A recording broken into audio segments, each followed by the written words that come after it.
ஆசிரியர் தேர்வு வாரியம். அதாவது டீச்சர் ரெக்ரூட்மெண்ட் போர்டு மூலமா அடுத்ததா நடக்கக்கூடிய எக்ஸாம் அப்படின்னு பார்த்தீங்கன்னா, இந்த யுஜிடிஆர்பி எக்ஸாம் தான்.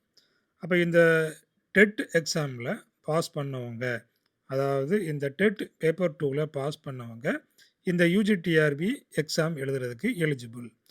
அதேபோல இந்த யுஜிடிஆர்பி கெமிஸ்ட்ரி எக்ஸாமுக்கான டெஸ்ட் சீரிஸ் வந்துட்டு ஸ்டார்ட் பண்ணியிருக்கிறேன்.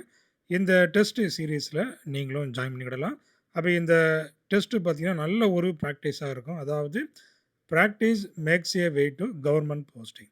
அப்போ இந்த டெஸ்ட் சீரிஸ்ல நீங்க ஜாயின் பண்ணிட்டீங்கன்னா, கண்டிப்பா உங்களுக்கு வந்துட்டு நெறைய கொஸ்டின் வந்துட்டு பிராக்டிஸ் பண்ணிக்கிடலாம். நெறைய நாலேட்ஜ் வந்து கெயின் பண்ணலாம்.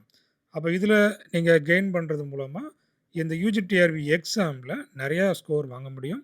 ஸோ அப்படி ஸ்கோர் கட் ஆஃப் மார்க் அதிகமா வாங்கும்போது, உங்களுக்கு வந்துட்டு போஸ்டிங் கிடைக்கிறதுக்கான வாய்ப்பு அதிகமா இருக்குது. ஸோ அப்போ இந்த டெஸ்ட் சீரிஸ் பார்த்தீங்கன்னா, உடனடியா நீங்க ஜாயின் பண்ணிக்கிடுங்க. உங்களுக்கு ரொம்பவே யூஸ்ஃபுல்லா இருக்கும். அதாவது டெஸ்ட் பேட்ச் 2025க்கான அ எக்ஸாம். இந்த எக்ஸாமுக்கான டெஸ்ட் சீரிஸ் ஸ்டார்ட் பண்ணியாச்சு. என்ன பண்ணணும் அப்படின்னு பார்த்தீங்கன்னா, என்னுடைய ஆப் Google Play Storeல என்னுடைய ஆப் இருக்கும். அத நீங்க டவுன்லோட் பண்ணிக்கிடுங்க.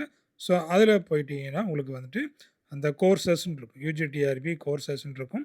அதில நீங்க போயி, அதில லாகின் பண்ணி, பர்ச்சேஸ் பண்ணி, நீங்க அந்த டெஸ்ட் எழுத ஆரம்பிச்சிரலாம். இதில பார்த்தீங்கன்னா, உங்களுக்கு நெறைய டெஸ்ட் கொஸ்டின்ஸ் இன்னுமே நெறைய அப்லோட் பண்ண போறேன். வரக்கூடிய எக்ஸாமுக்கு ரொம்பவே யூஸ்ஃபுல்லா இருக்கும். மறக்காம இந்த டெஸ்ட் சீரிஸ்ல ஜாயின் பண்ணிக்கிடுங்க. Thank you. தேங்க்ஸ் ஃபார் வாட்சிங்.